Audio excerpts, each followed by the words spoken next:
Mama huyo. Namna gani?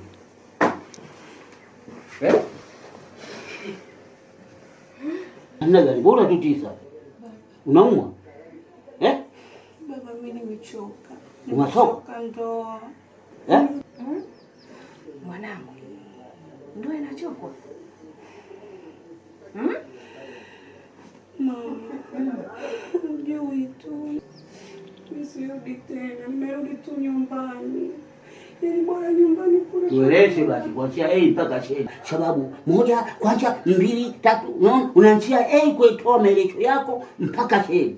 Hata kama mtu mimi anakuja kuniuliza, si napata sababu ya kumweleza kwamba inakuwa hivi na hivi. Mtu kama anafikia maamuzi, hata akiulizwa anajua nijibu nini.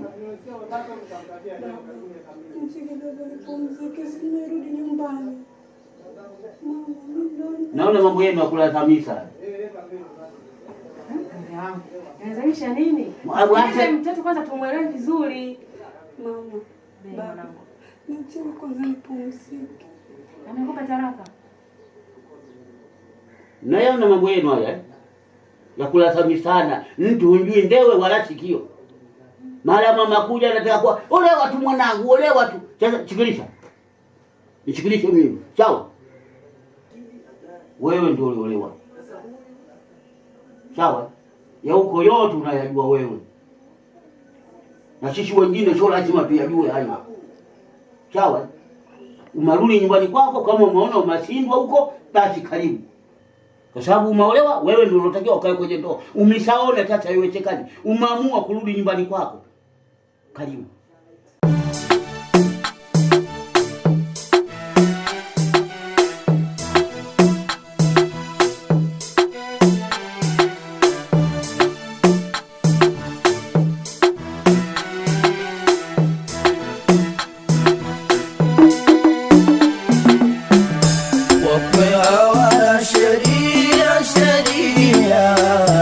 Mtoto kumpokea pokea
sawa, si sawa, ni makosa kisheria. Unayofanya si sawa,